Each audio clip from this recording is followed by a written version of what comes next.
Shalom semua saudaraku, sahabat-sahabat Amazing Ministry dimanapun Anda berada. Saya menyapa Anda di Indonesia Timur, Tengah, Barat saudaraku, bahkan luar negeri atau mungkin dalam negeri saudaraku. Saya mau katakan shalom, Tuhan akan memenuhkan hati saudara pada malam hari ini, amin saudara. Baik saudaraku, di flyer kita saudaraku, temanya adalah warisan Anda. Warisan Tuhan bagi Anda yaitu shalomnya saudara. Mungkin kita sering dengarkan kata shalom. Shalom, kita nyapa saudara-saudara kita dengan kata shalom. Kita ngetik SMS WA atau shalom. Itu ucapan yang otomatis keluar dari mulut kita ya saudaraku. Tapi apakah Anda tahu apa arti shalom saudara? Hari ini kita akan bahas itu secara mendalam saudara. Nah, sebelum kita ke kata shalom saudaraku, berbicara tentang kerajaan surga saudaraku, saya percaya bahwasanya segala sesuatu pasti akan digoncang, amin. Segalanya akan digoncang. Bahkan sekarang dunia digoncang oleh yang namanya virus corona, saudaraku. Semua perekonomian dunia digoncang, saudaraku ya. Semua pasti digoncang. Ekonomi, keuangan, rumah tangga, hidup ini akan digoncang. Hanya satu yang nggak bisa digoncang, yaitu kerajaan surga, saudaraku. Kerajaan surga. Kalau kita berbicara tentang kerajaan surga, saudaraku, kerajaan surga itu bukan berbicara soal makanan, minuman, pakaian ataupun pernikahan. Kalau ada surga yang mengatakan ada pernikahan dengan 73 bidadari, saya bingung itu surga yang mana saudaraku ya. Tapi saya percaya Alkitab menerangkan surga tidak ada pernikahan di sana. Tidak ada pernikahan di sana. Yang ada di situ adalah pernikahan anak domba nanti bersama dengan gerejanya. Nah saudaraku, kerajaan surga itu berbicara tentang damai sejahtera, sukacita oleh Roh Kudus saudaraku. Dan yang saya mau bahas hari ini adalah damai sejahtera. Nah kita buka sebagai ayat pembuka dalam Yohanes 14 ayat 27. Yohanes 14 ayat 27 saudaraku. Saya baca, damai sejahtera ku tinggalkan bagimu, damai sejahtera ku berikan kepadamu, dan apa yang kuberikan tidak seperti yang diberikan oleh dunia kepadamu. Janganlah gelisah dan jangan gentar hatimu. Nah saudaraku, di sini Tuhan bilang damai sejahtera ku tinggalkan kepadamu. Kalau dalam bahasa Inggris dibilang gini, peace I live with you, my peace I give into you, not as the world giveth, give I into you. Let not your heart be troubled, neither let it be afraid. Nah saudaraku, di sini dikatakan Tuhan memberikan damai sejahtera. Tahukah saudara kapan Yesus mengucapkan perkataan ini saudaraku? Ketika dia mengucapkan perkataan itu pada momen perjamuan terakhir antara dia dengan muridnya. Dia tahu bahwasanya kematiannya sudah dekat, saudaraku ya. Kematiannya sudah dekat, dan di kesempatan terakhirnya, saudaraku, peninggalan yang dia pilih untuk ditinggalkan bagi saudara dan saya, ataupun karunia berharga yang ditinggalkan bagi saudara dan saya adalah damai sejahteranya. Dan damai sejahtera yang dia berikan bukan kaleng-kaleng saudaraku, bukan sembarangan damai sejahtera, tetapi damai sejahteranya, garis bawahinya dia punya saudara. Nah saudaraku, di sini suatu warisan akan berlaku apabila sudah terjadi kematian. Amin, amin saudaraku. Saya punya orang tua, bapak saya sudah meninggal, mama saya ada saudaraku ya. Baru-baru ini tahun yang lalu dia membagi warisannya kepada kami. Dia memang nggak banyaknya warisannya, paling rumahnya 3 dibagi-baginya sama kami anak-anaknya, dan beberapa petak tanahnya dia berikan saudaraku.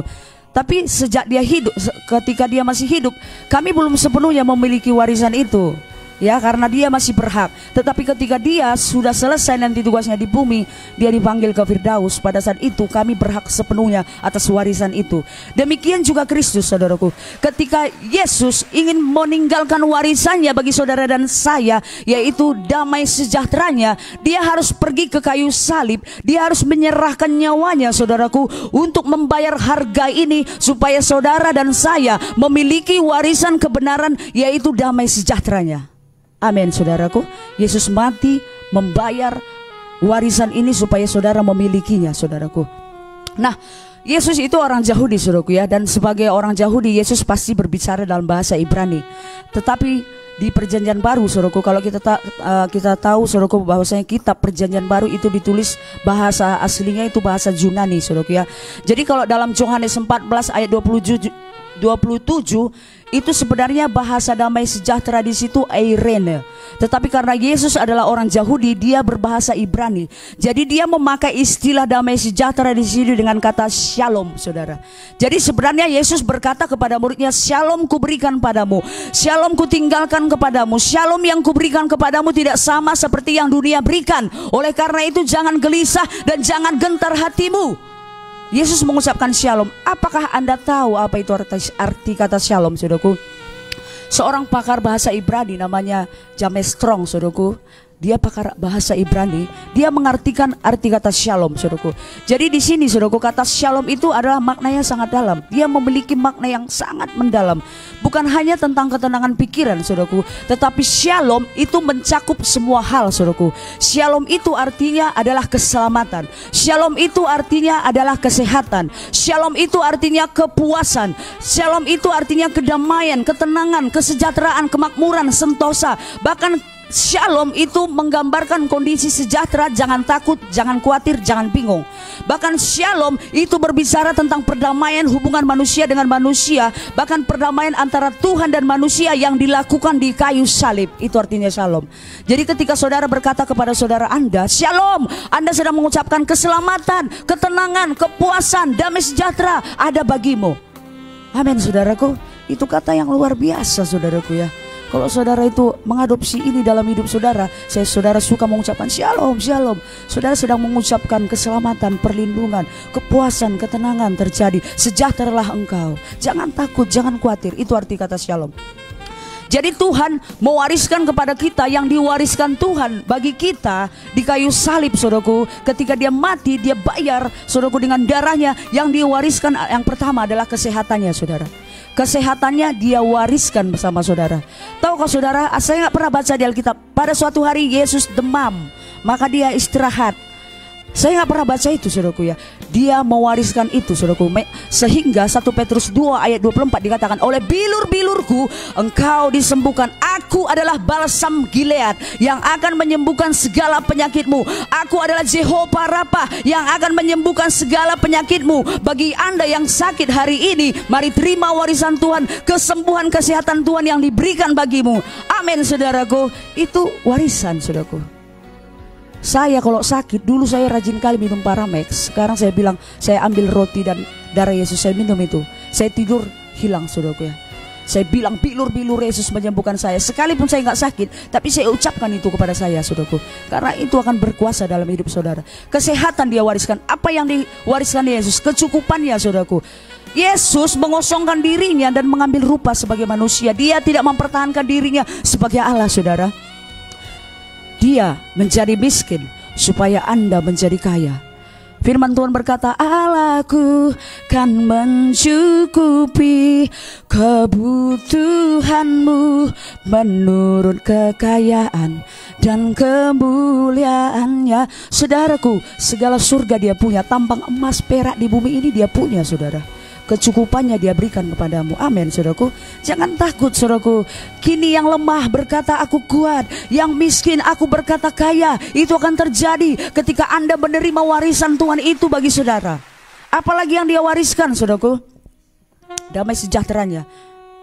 Itu yang kita bicarakan hari ini. Apalagi yang diwariskan, perlindungan ilahinya dia wariskan. Tahukah saudara, ketika dia melabuhkan segala pengharapan saudara sampai ke belakang tabir, ada dua hal yang dia jamin. Bahkan dia bersumpah demi dirinya. Yang pertama, dia menjamin perlindungan ilahi saudara. Yang kedua, saudaraku, dia akan memberikan dorongan yang kuat untuk mencapai setiap pengharapan yang ada di depan saudara. Perlindungan ilahi, Tuhan akan mengcover saudara. Ketika Anda ada dalam naungan sayapnya, Tuhan akan melindungi saudara. Amin. Luar biasa warisan ini, saudaraku ya. Jadi saudaraku, dunia akan menawarkan shalom, damai sejahtera yang berbeda dari Tuhan tawarkan. Kalau dunia, saudaraku, akan memberikan damai sejahtera menurut versinya sendiri. Dan dunia mendefinisikan kedamaian, harmoni, ketenangan itu berdasarkan apa yang terjadi di alam panca indera kita, saudaraku. Apa yang terjadi di lingkungan eksternal kita. Dunia, saudaraku, menggambarkan gagasan dunia tentang damai sejahtera ini akan diperlihatkan atau dilukiskan seperti seorang pria yang sedang berada di tepi pantai putih, yang berada di pantai Hawaii, yang ada sedang berada di gubuk dengan mendengarkan alunan musik yang begitu lembut. dengan lambaian pohon kelapa yang begitu hampir sempurna, saudara, dengan ombak biru yang bergulir lemah sampai ke garis pantai dengan angin sepoi-sepoi. Wah, tenang sekali ya, damai ya. Dunia akan menggambarkan kedamaian seperti itu. Atau ketika Anda pernah melihat suatu lukisan, saudaraku, saya pernah ada lukisan lihat tentang damai sejahtera menurut versi dunia. Sawah-sawah yang membentang hijau, saudaraku ya. Seorang bapak petani ada di situ, ada sungai-sungai, ada ikan-ikan, ada bebek-bebek berenang, saudaraku, ada pohon-pohon yang hijau, matahari yang terbit, saudaraku menyapa. Wah, tenang sekali ya. Kelihatan damai, saudaraku. Tapi damai sejahtera yang Tuhan berikan bukan berdasarkan seperti itu, saudaraku ya. Bukan berdasarkan alam panca indera kita, bukan berdasarkan lingkungan eksternal kita. Damai sejahtera yang diberikan Tuhan bukan berdasarkan aromaterapi, teknik relaksasi, saudaraku, tidak. Tapi damai sejahtera yang Yesus berikan bagi saudara dan saya adalah damai sejahteranya yang begitu mendalam dan tetap. Coba saudara bayangkan ketika saudara berada di tepi pantai Hawaii, menikmati begitu indahnya, langsung datang tsunami. Kedamaian tadi sirna, saudaraku, nggak tetap. Tapi damai sejahtera yang Tuhan berikan mendalam dan tetap, itu yang akan kita terima pada malam hari ini, saudaraku.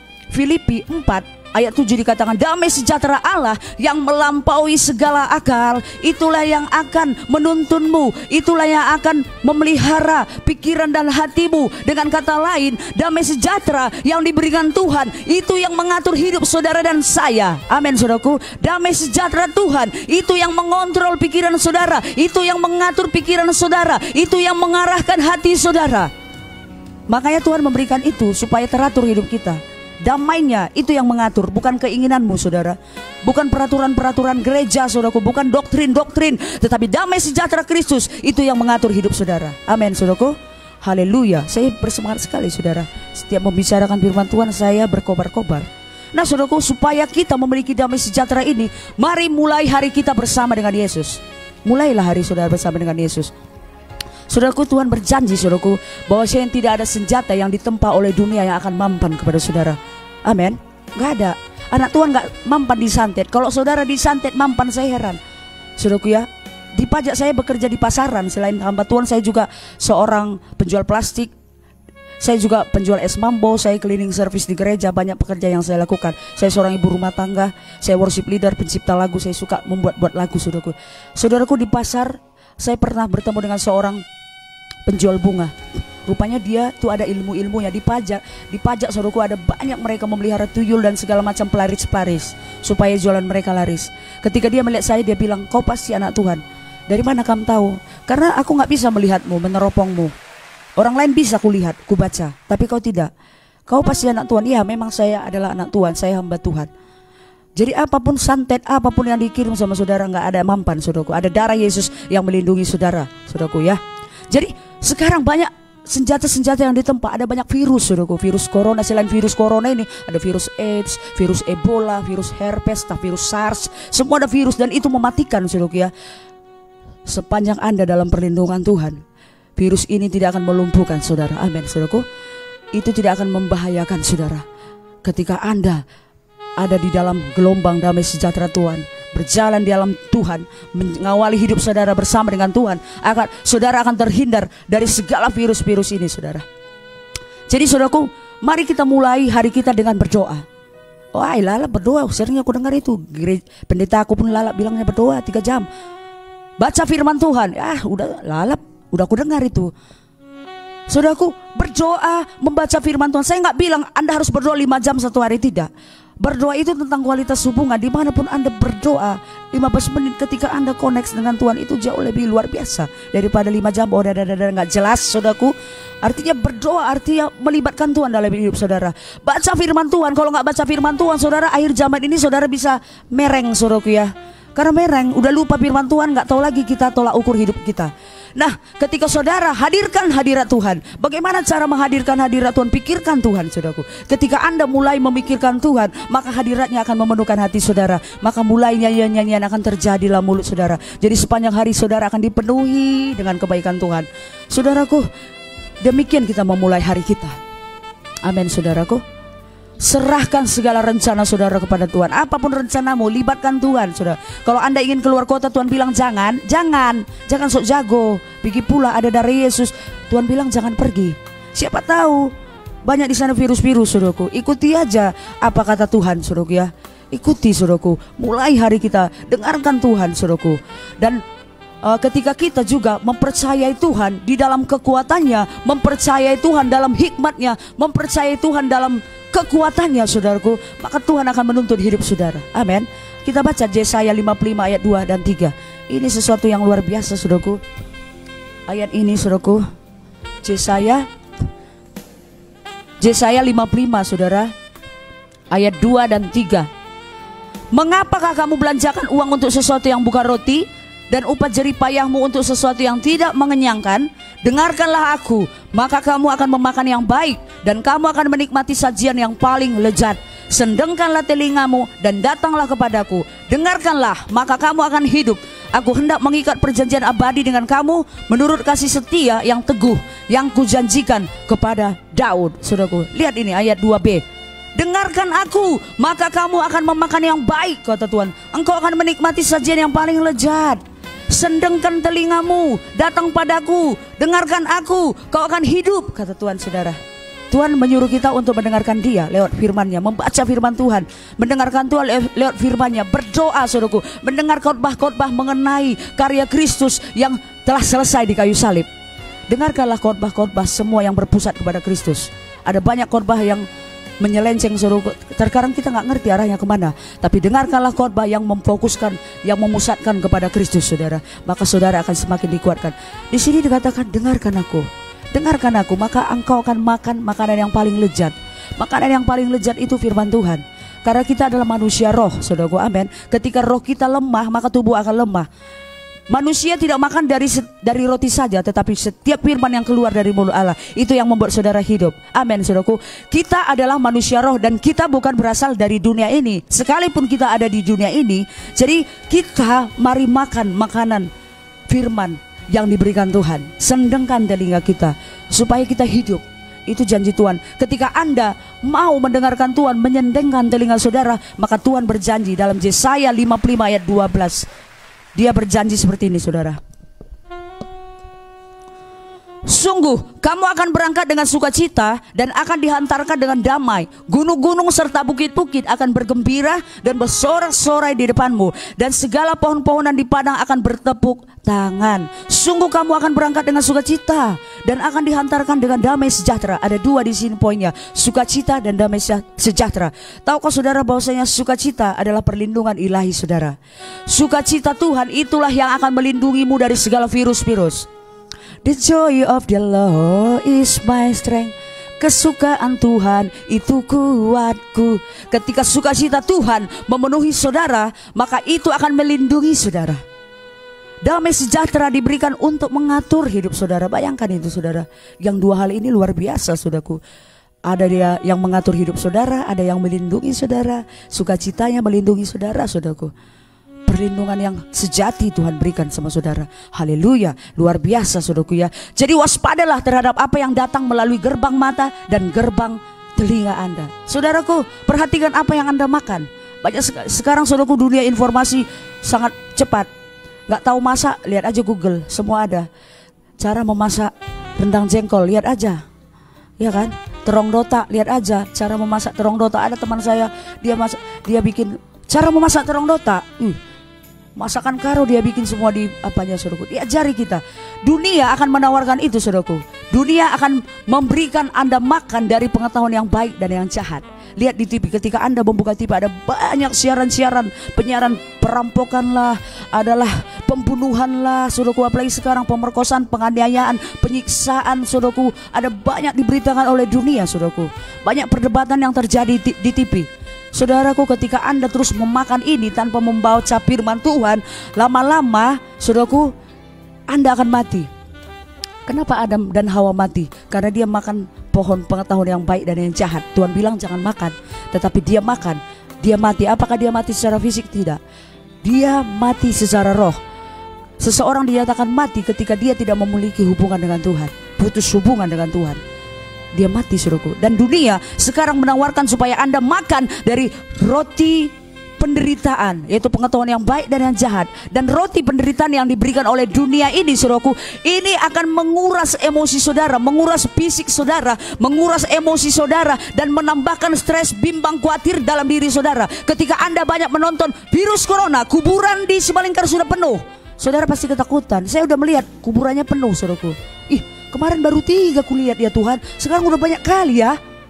Coba kalau Anda nggak dibentengi dengan firman Tuhan, saudara, mungkin giliranku ini Tuhan. Saudaraku, dunia akan menawarkan itu, saudaraku ya. Roti penderitaan. Itu ditulis dalam Mazmur 127 ayat 2. Dikatakan di situ, saudaraku, bahwasanya sia-sialah kamu bangun pagi-pagi dan duduk-duduk sampai jauh malam dan makan roti yang diperoleh dengan susah payah, sebab Ia, Yesus, Tuhan, memberikannya pada yang dicintainya saat tidur.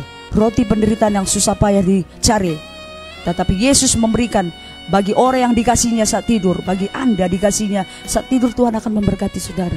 Amin. Jangan makan dari roti pengetahuan yang baik dan yang jahat, karena itu akan membuat roh saudara mati. Makanlah dari roti surgawi. Yesus berkata, aku adalah roti hidup yang diturunkan dari surga. Siapa yang makan dagingku dan minum darahku, dia akan hidup, saudaraku. Yesus adalah pohon kehidupan. Di Taman Getsemani, di Taman Eden, saudaraku, ada 2 pohon. 2 pohon, saudaraku, pohon pengetahuan yang baik dan jahat, dan pohon kehidupan. Adam dan Hawa makan pohon pengetahuan yang baik, dia jahat, diusir. Dan Yesus menawarkan pohon kehidupan bagi saudara dan saya di akhir zaman ini. Amin, saudaraku. Makanlah dari pohon kehidupan itu, maka Anda akan hidup. Yesus mengatakannya sendiri. Saudaraku, ketika Anda makan dari pohon kehidupan itu, maka apa yang terjadi, saudaraku? Hikmat, pengertian, sukacita, damai sejahtera, kemurahan Tuhan, kebaikan Tuhan akan mengalir, saudaraku, akan mengalir di dalam nama Yesus. Ketika Anda makan dari pohon kehidupan itu, roti hidup yang diturunkan dari surga. Yesus lahir di kota Bethlehem, yang artinya kota roti. Dia adalah roti, saudaraku. Dia adalah makanan yang paling lezat. Dia adalah makanan bagi jiwa saudara. Hanya Dia yang bisa memuaskan saudara.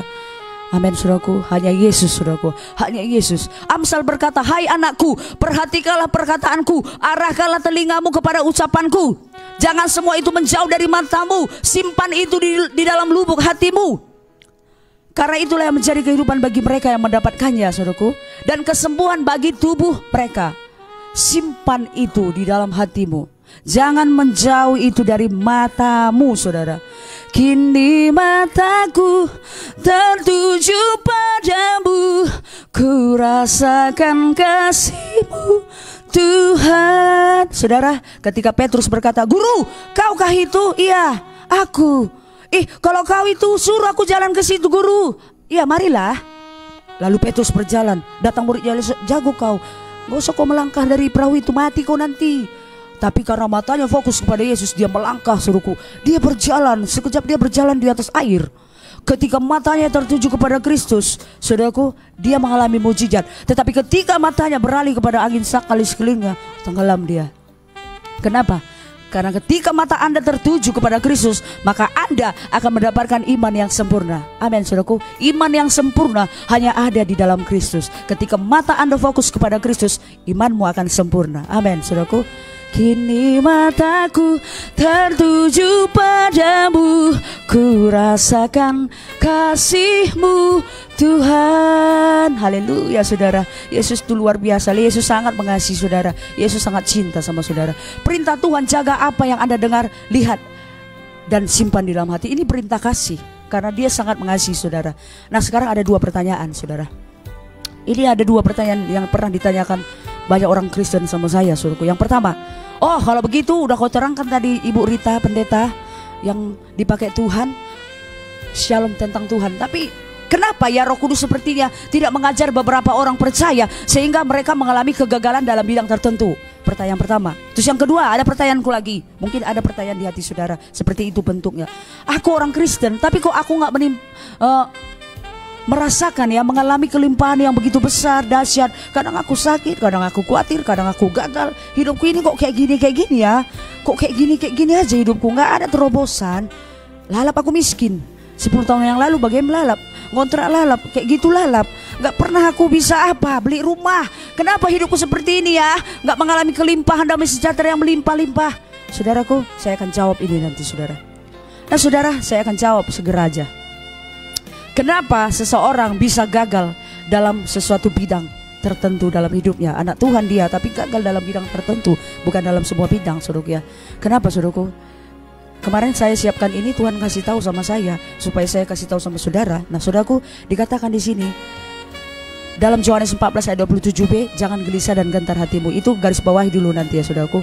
Kenapa seseorang bisa gagal anak Tuhan? Karena Roh Kudus akan mengajar orang percaya di gelombang damai sejahtera Tuhan. Amin.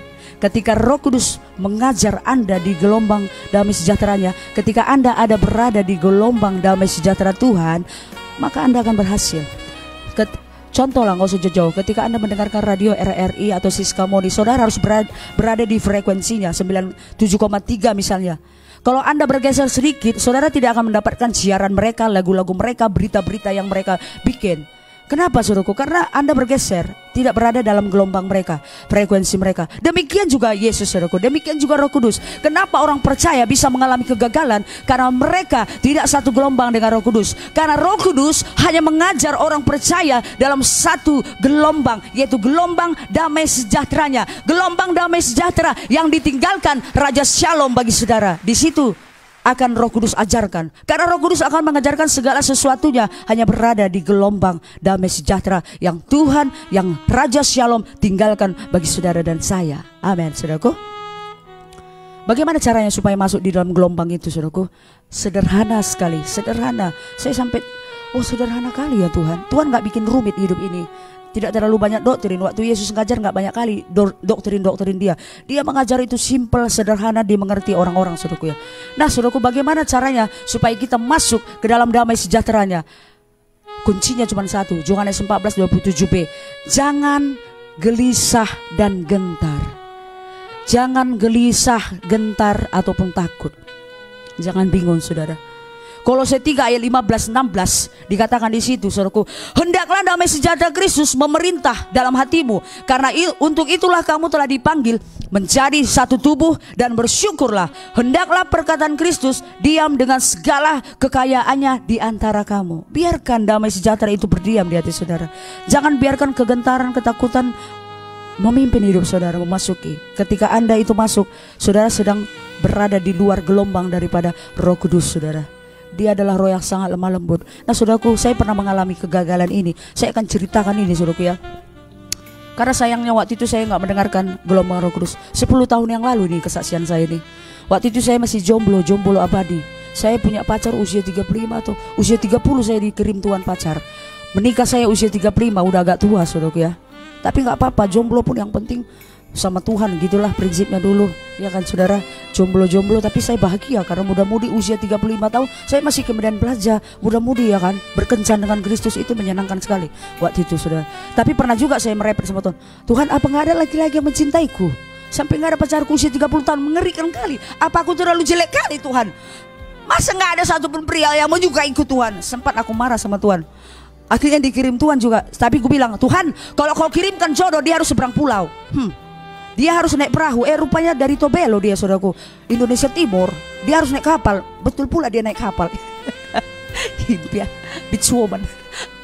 Saya menggambarkan diri saya beach woman karena saya dulu hampir jomblo. Saya gambarlah diriku di tepi pantai dan jodohku akan datang seperti ini. Itu ku gambar di buku. Kayak gini nanti perjumpaanku ya Tuhan. Betul juga, ada kapal laut, kapal yang besar. Kami akan bertemu. Betul saudaraku, Halmahera itu pulau yang sangat indah saudara, tempat suami saya dilahirkan. Nah saudara, kita kembali ke jomblo saya. Ini kesaksian 10 tahun yang lalu. Waktu itu saya jomblo. Lalu saya mau belajar les gitar, ini ceritanya saudara. Teman saya ada pintar main gitar. Dia tinggal di Simalingkar dan saya di Helpet waktu itu. Tuhan, aku hari ini les gitar. Karena temanku bilang, aku mau ngajari kau gitar supaya kau makin pintar. Oke, aku mau. Sore-sore saya ambil gitar saya naik sepeda motor. Saya bilang, Tuhan, hari ini aku akan ke Simalingkar untuk les gitar, untuk memperdalam gitar saya supaya aku nanti bisa memuji kau sambil main gitar. Tapi sebelum kita ke Simalingkar, saya akan lewat Asam Kumbang. Saya mau singgah ke Pajak Melati dulu ya Tuhan. Saya mau beli celana training. Kita belikan dulu celana trainingku 2 biji. Tapi kau tuntunlah aku kepada pembelinya di tepi pasar, nggak usah jauh-jauh ke dalam karena aku mau cepat nanti les. Kau pertemukan aku dengan seorang penjualnya, dia baik, Tuhan. Dia jualnya sama aku nanti murah, tapi kualitas celana bagus. Gitu aku bilang sama Tuhan. Ya, oke, kata Roh Kudus. Berangkatlah, bawa gitar, nyanyi sepanjang jalan. Lebih dari pemenang dalam segala perkara. Saya suka nyanyi ya. Saya parkir betul di pinggir jalan, persis di tempat parkir saya ada pembeli. Saya lihat ada celana-celana tidur, cantik. Saya dapat 2 suruh ya, warna pink sama hitam. Udah Tuhan, makasih. Udah berangkat, kata Tuhan. Ayo kita les gitar. Tunggulah Tuhan, aku beli kaosnya lah. Saya kan orangnya fashionable biasanya. Kalau baju saya, celana saya pink, maunya bajunya pink gitu. Saya suka seperti itu. Ini kan warna pink ini Tuhan. Kita beli bajuku yang pink ya. Pasti ada cuci buka bal. Kalau buka bal murah deh Tuhan. 10.000 katanya Tuhan. Aku ke situlah, masuklah aku ya Tuhan. Tuhan bilang gini saudaraku, anakku, jangan masuk terlalu dalam. Kau pergi aja les gitar. Lain kali kita beli baju. Lain kali Tuhan, nggak sempat Tuhan. Sekalian aja. Ngapain susah-susah hari-hari. Masuk aku saudaraku ya, bawa tas ini. Di tukang kacamata Tuhan ingatkan lagi saya, anakku berhenti, pergilah. Jangan masuk terlalu dalam. Akhirnya saya, udahlah Roh Kudus, aku mau masuk lah. Saya masuk. Betul saudaraku, pas di tengah pasar itu baru buka bal, buka bal 10.000. Ya. Bal, cantik, kau cantik. Buatan luar negeri kata. Kan ku bilang apa Tuhan kan, berkat yang luar biasa. Sibuklah aku milih baju-baju cantik kali. Wah, padahal saudaraku berdesak-desakan orang. Sebenarnya Tuhan bilang waktu itu saya, lihat belakangmu. Karena mata saya tertuju kepada baju, maka saya pilih lagi baju ini. Wah, udah dapat 2. Tiba membayar ya kan. Berapa ini kak? 20.000 lah. Kan udah bilang 10.000. Bongkos. Saya suka. Pas mau bayar, pucat saya, dompet saya nggak ada. Benar-benar nggak ada saudaraku. Saya diam saudaraku. Kak, hilang dompetku. Kayak mana itu? Ya nggak jadilah kau bayar.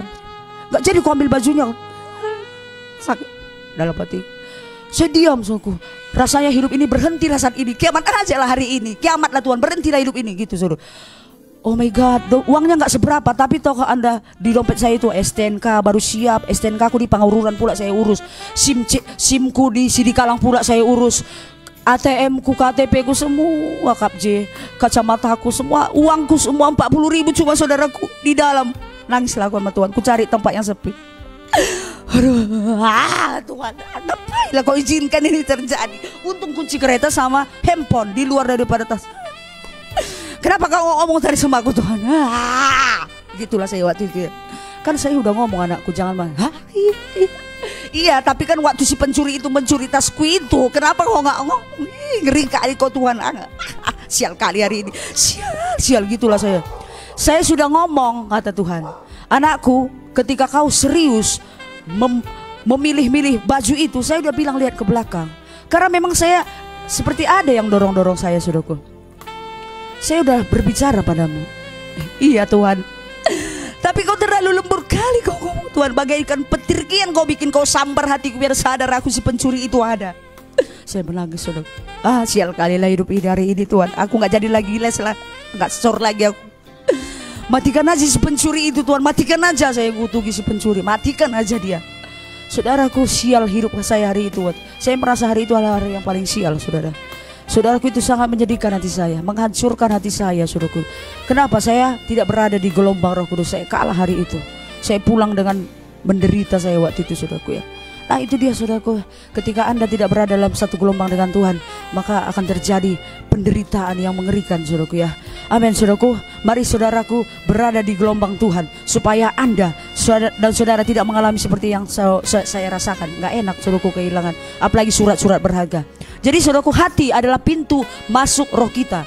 Jadi segenap shalom yang ada di dalam roh kita tidak akan ada gunanya ketika hati kita dipenuhi dengan kekhawatiran dan gelisah.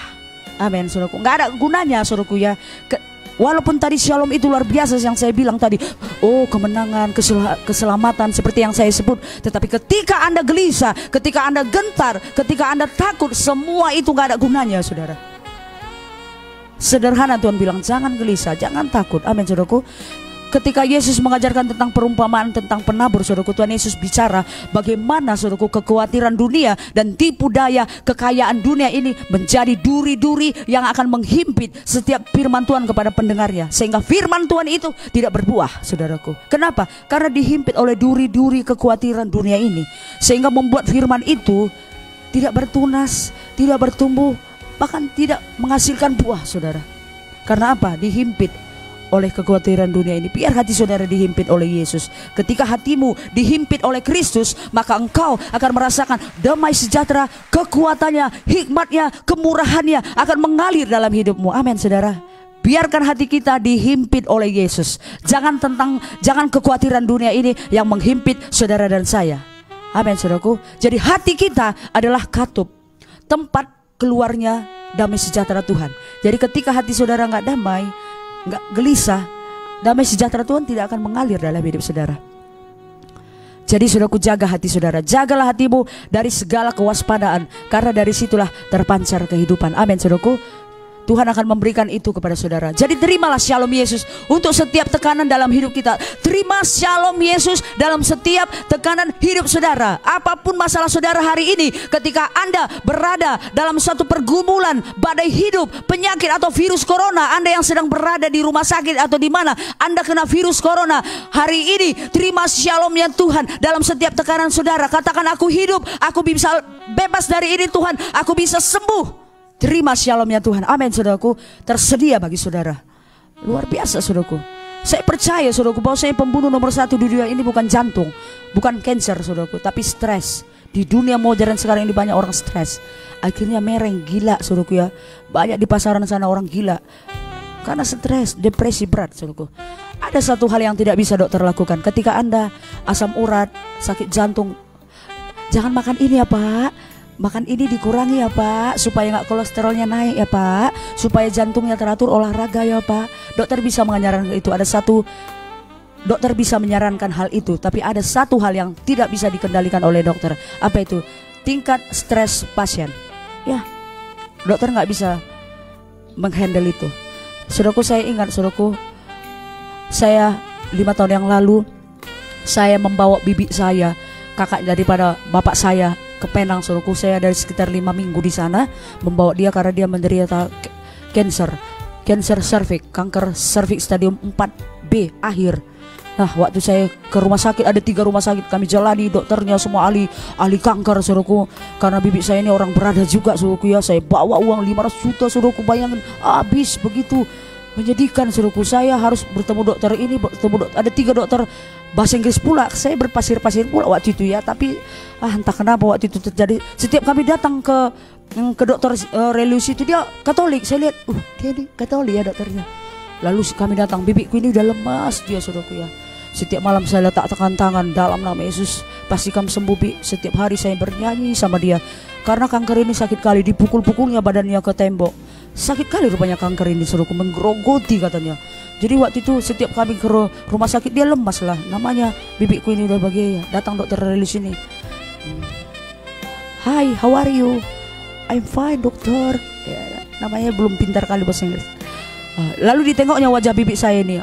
I want you to tell to your own boss, gitu katanya. Ginilah ceritanya. She must happy katanya. Dia harus bahagia katanya. Karena hanya itu, dia harus bahagia katanya. Ku bilang pula lah sama bibiku nih, Bi, kata dokter lulus ini, kamu harus bahagia, Bi. Ugalah aku bahagia ini takal muni mendokterai katanya. Bilang sama dia, bahagia. Sakit kurasa kankerku ini, cuman aku mau bikin bahagia. Sedang dia berada dalam tekanan, saudaraku. Orang seperti itu perlu shalom Tuhan. Bahagia aku pun tahunya bahagia, tapi mesti ku akap. Lah baca aku bahagia, lah baca aku tawa. Apa kata dokter itu? Katanya, I don't know dokter, karena aku nggak tahu pula aku bilangnya bahasa Inggris. Terjemahkan dulu, saya ada asistennya diterjemahkan, saudara. Kenapa dokter itu bilang bahagia? Bahagia katanya. Coba dokter aja bilang bahagia. Firman Tuhan, hati yang gembira adalah obat. Hati yang gembira adalah obat. The joy of the Lord, oh my strength, saudaraku ya. Kesukaan Tuhan itu kuatku. Hati yang semangat, hati yang gembira adalah obat. Tetapi semangat yang patah mengeringkan tulang, saudaraku. Bayangkan dokter mengaku itu. Hati yang gembira itu hanya ada di dalam Tuhan, saudaraku. Ketika Anda memuji Tuhan, Anda dipenuhi hadirat Tuhan, Anda dipenuhi dengan shalom-Nya, hati saudara akan bergelora, hati saudara akan dipenuhi berlimpah-limpah dengan sukacitanya. Saat Anda sukacita, maka itulah kekuatan dalam tubuh saudara. Amin, saudaraku. Kenapa, saudaraku? Stres ini, saudaraku, rupanya kalau kita stres itu bisa menyebabkan ketidakseimbangan pada tubuh. Stres bisa menyebabkan penuaan dini. Aku dibilang orang makin cantik. Aku bilanglah di pajak, menurut kalian aku usia berapa lah woi? Kau masih 35 aku rasa ya. Senang kali aku dibilang 35 kan. Salah, aku udah 42 saya bilang. Ah masa iya, tambah muda ya di dalam Tuhan. Iya, perhatikan orang yang selalu melayani Tuhan, tambah muda, tambah ganteng, tambah cantik saudaraku ya. Kenapa? Auranya itu keluar saudaraku ya. Tapi orang yang stres, lihatlah stres cepat kali tua, ubannya pun banyak kali nanti, berkerut-kerut semua di sini. Iya kan, stres lalap berkerut, lama-lama tua. Usianya berapa? Masih 25 tahun tapi kelihatan 60 tahun. Kenapa? Stres. Tak apa yang distreskan. Gak perlu stres. Seorang percaya yang ditebus Tuhan, jangan stres. Serahkan. Ketika Anda ada masalah, langsung lemparkan aja sama Tuhan. Ini Tuhan, aku gak mau nanggung ini. Kau kotorinku ini, lemparkan sama Tuhan. Amin, saudaraku. Lemparkan sama Tuhan, maka Tuhan akan menangkapnya. Dan Tuhan akan menggantikannya dengan berkat yang luar biasa. Haleluya. Stres bisa menyebabkan nyeri lambung. Coba saudara stres, asam lambung naik. Lalu saudara sakit kepala, tepar, gak bisa ngapa-ngapain. Dan stres bisa menyebab, waktu saya di Penang dibilangnya, apa rupanya yang bikin kanker itu dokter? Dia bilang, itu terjadi karena stres. Stres menyebabkan pertumbuhan abnormal pada tubuh tertentu. Pertumbuhan yang abnormal, sesuatu tumbuh, daging tumbuh, itu yang menyebabkan tumor dan kanker. Itu akibat dipicu dengan stres. Jadi kanker, stres dan tumor itu karena stres penyebabnya, saudaraku ya. Jadi Anda, saudaraku, jangan mau stres, amin. Makanya saya bilang, kau karena nggak kau yang menanggung hidupku, kau nggak tahu kau utangku banyak, dikejar-kejar bang aku. Ngomong kau aja nya pendeta situ enak kali kau. Saudaraku, saya tahu saudaraku. Tapi ketika Anda mulai menyerahkan semua itu sama Tuhan, Tuhan akan menyelesaikan segala masalah saudara dengan caranya Tuhan. Amin, saudaraku. Jadi damai sejahtera yang Yesus berikan itu akan menyiapkan Anda untuk berhasil dalam kehidupan saudara. Tahukah saudara, suami saya sakit, saudara ya. Kemarin dia udah nggak bekerja di 2 bulan. Bayangkan saudaraku, kami makan sebenarnya dari saat dia bekerja. Kalau dari penjualan saya sedikit sebenarnya saudaraku, karena udah sepi pasaran. Sekarang banyak penjual-penjual saya yang udah melarikan diri, bangkrut dan segala macam saudaraku ya. Nah saudaraku, sakit dia, sakit 3 hari nggak kerja dia. Kalau gitu kita cek lah ke dokter. Kami cek ke dokter Pandia saudaraku ya. Lalu cek, rupanya ada masalah di paru-parunya, ada bakteri. Lalu dokter bilang dia 6 bulan nggak bisa bekerja. Wah saudaraku, saya lemas kan. Kenapa lah ini terjadi ya Tuhan? Tapi kuserahkan semua sama-Mu. Jadi semana nanti uang makan kami? Sempat terbersit di dalam diri saya. Semana nanti kami Tuhan, uang apa kami pun banyak, kebutuhan kami gitu ya, sama Tuhan saya bilang segitu. Akhirnya dia pun berkeluh kesah, suami saya ini. Setiap malam, sebulan yang lalu dia bilang gini, Non, dia panggil saya Nona. Orang Ambon kan, Nona, kayak apa? Hidupnya aku dengan lemasnya dia datang. Bisanya aku sembuh? Bisa Pak. Oleh bilur-bilur Yesus kami sembuh. Saya sepanjang sebulan saya semangati dia ya saudaraku ya. Lalu datang dia, didekati saya sama Jole, ditepuk-tepuknya kepala kami. Siapa tahu nanti aku mati baik-baik. Baik-baik kalian ya Non. Siapa tahu aku pergi gitu. Kau nggak akan pergi, aku nggak akan. Sebelum aku siap janda kau nggak akan dipanggil Tuhan. Kecuali aku bilang aku siap janda baru kau pergi. Pasti kau dipanggil Tuhan. Aku belum siap janda. Tuhan tahu itu kekuatan saya. Nanti nggak ada temanku. Kalau aku nyuci kau yang bilas. Iya kan, kalau aku nyuci piring kau yang, suami saya ini baik suruh, kalau aku nyuci piring dia yang ngapainnya. Pak kau yang ngepel ya, aku yang nyapu. Iya, nggak bisa, kecuali nanti gue izinkan, aku siap janda. Aku belum siap Pak. Kau nggak akan mati, percayalah. Iya, diam dia, lemas dia, sakit kali. Minum obat, berdoa kau Pak. Nah, suatu kali saya palak pula lihatnya dia, saya lagi baca firman Tuhan ya kan. Datang dia dari belakang saya, Mah, apa? Bisanya aku hidup keluar darah dari. Stop! Gak usah laporkan lagi. Jangan seperti 10 pengintai kau ya Pak ya. Pantaslah si Musa itu geram kali. 10 pengintai memberitakan kabar buruk ya, palak kali lah. Siapapun kesal lah, Tuhan pun bisa kesal. Ucapanmu lalap kayak gitu. Apapun yang terjadi gak usah melapor sama aku tambah stres nanti. Udahlah. Kalau mati ya matilah. Saya bilang pula waktu itu saudaraku ya, dikubur. Kematian itu keuntungan bagi kita ya Pak, nggak perlu takut mati. Aku dibilang mati sekarang mau aku, cuman tugasku masih ada, memelihara kalian. Nanti gak ada temanmu, gak ada yang ngurus kau Pak, nyuci bajumu. Aku masih perlu di Imaging Ministry, perlu aku melayani di sana. Saya bilang sama dia, jadi mulai sekarang baca firman Tuhan, berdoa kok, nyanyi kok Pak. Kau kan tahu main musik. Akhirnya saudaraku diam-diam dia masuk ke kamar, dibacanya Alkitab, dia bernyanyi saudaraku. Sekarang gak berkeluh kesah lagi dia. Bahkan dibilangnya, mah kayaknya aku udah sehat, aku boleh aku kerja, nggak usah sok-sokan. Kalau dokter bilang 6 bulan istirahat 6 bulan, semana uang makan kita slow aja. Nggak ada beras, tinggal bilang sama Tuhan, Tuhan nggak ada berasku. Benar saudaraku ya, kemarin habis uang saya udah, Tuhan udah habis nih uangku, ini terakhir Sabtu yang lalu. Kring, hai Kak, aku transfer ya 2.600.000. Oh my goodness, terima kasih Tuhan untuk belanja makanan kalian ya, beli makanan kalian, susu kalian, buah kalian, makanlah yang bergizi. Oh my God, luar biasa kan saudara. Suami saya nggak kerja, nanti setiap bulan ya Kak kami kirim. Tuhan terima kasih, selama dia sakit tercover hidup saya. Gajinya pun nggak segitu, kadang mesinnya rusak saudaraku ya, ini langsung kasihnya bonus.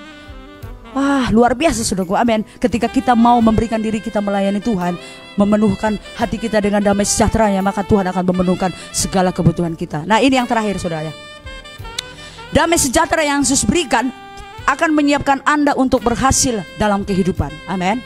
Kita tidak akan menjadi orang berhasil saudaraku, baik dalam pernikahan kita, keuangan kita, keluarga kita, pelayanan kita, hubungan kita dengan orang lain, ketika kita selalu dilumpuhkan, dibuat tak berdaya oleh yang namanya ketakutan. Jadi ketakutan itu ngeri kali cengkeramannya saudaraku ya. Semua yang ketakutan yang Anda alami hari ini, ketika Anda takut melangkah saudaraku ya, takut kemana-mana gara-gara virus ini, ke Indomaret pun takut, kemana pun takut. Bahkan ke gereja pun Anda takut saudaraku, seolah-olah di rumah Anda paling aman. Tidak ada tempat yang paling aman di dunia ini, saya katakan sama saudara. Tidak ada tempat yang paling aman. Tempat yang paling aman itu hanya ada di dalam perlindungan sayap Juru Selamat saudara. Haleluya saudaraku. Jangan Anda takut, apapun yang Anda takuti hari ini. Entah bagaimana Anda bisa mempercayai kebohongan, ketidakbenaran yang diberikan oleh iblis ini semua. Semua ketakutan yang Anda alami hari ini, serahkan sama Tuhan. Lemparkan semua sama Tuhan saudaraku. Kenapa saudaraku? Sebab di dalam kasih tidak ada ketakutan. Di dalam kasih tidak ada ketakutan. Ingat ini saudaraku, kasih yang sempurna akan melenyapkan ketakutan. Sebab ketika Anda takut, ada hukuman di situ saudaraku ya. Jadi orang yang takut tidak sempurna di dalam kasih. Itu firman Tuhan berkata. Jadi sahabatku, ketahuilah sebagai orang percaya di dalam Yesus, Anda memiliki damai sejahtera yang mutlak bersama dengan Tuhan. Sebagai orang percaya, sahabat Imaging Ministry dimanapun Anda berada, saya katakan ini perkataan saya yang terakhir sebelum saya mengakhiri khotbah saya katakan, ketahuilah bahwa Anda memiliki, Anda berhak memiliki damai sejahtera yang mutlak bersama dengan Kristus, sebab Dia telah membayar harga penuh untuk seluruh kehidupan saudara. Dia bayar harganya dengan darahnya supaya saudara memiliki damai sejahtera yang berlimpah-limpah. Sebab Yesus berkata, aku datang supaya dombaku memiliki hidup dalam segala kelimpahan. Yesus berkata seperti itu saudaraku. Jadi Anda berhak menerima shalomnya Tuhan. Amin saudaraku. Jadi saudaraku, hari ini berdirilah di atas kebenaran Tuhan. Berdirilah Anda di atas kebenaran Kristus saudaraku. Jangan di atas kebenaran saudara. Dan hari ini perkataan Tuhan bagi saudara-saudaraku, Tuhan katakan saudaraku, aku tidak murka lagi kepadamu, aku tidak mengingat dosamu lagi, aku tidak akan menghardik engkau lagi, kasih setiaku tidak akan beranjak darimu. Saudaraku, perjanjian damaiku tidak akan bergoyang, tidak akan bergoncang, bukit-bukit akan bergoncang, tetapi perdamaian yang kubuat, perjanjian damaiku, perjanjian shalomku yang kuberikan kepadamu tidak akan pernah beranjak dari hidup saudara. Amin saudaraku. Ini adalah janji Tuhan saudaraku bagi saudara dan saya. Mari saudaraku terima itu. Terima ini saudaraku, kebenaran firman Tuhan ini. Tuhan tidak pernah marah lagi sama saudara. Tuhan tidak menghardik saudara lagi. Saudara adalah kebenaran di dalam Kristus. Ketika Yesus menyelesaikan dosa saudara di kayu salib saudaraku, Dia berkata selesai. Dosa kapan Dia tanggung? Dosa masa lalu, dosa hari ini, bahkan dosa yang akan datang Tuhan sudah tanggung saudara. Amin, saudaraku. Bukan berarti oh besok dosaku diampuni, rupanya berbuat dosa laku. Tidak. Ketika Anda berada di dalam kasih-Nya, Anda akan diajari untuk tidak menyukai hal-hal yang tidak disukai oleh Tuhan. Jadi hari ini saudaraku, pergilah, mari kita masuk, mari kita berjalan di dalam damai sejahtera Tuhan, dan marilah bersandar pada shalom-Nya Tuhan. Amin, saudaraku. Inilah nilai firman Tuhan pada malam hari ini, saudaraku. Warisan Tuhan yang diberikan bagi saudara dan saya, yaitu shalom-Nya yang begitu melimpah-limpah, yang telah Dia bayar lunas dengan darah-Nya. Anda berhak memilikinya mutlak bersama dengan Tuhan. Dan hari ini terimalah shalom-Nya di dalam nama Yesus. Haleluya. Demikian firman Tuhan pada malam hari ini. Mari kita berdoa.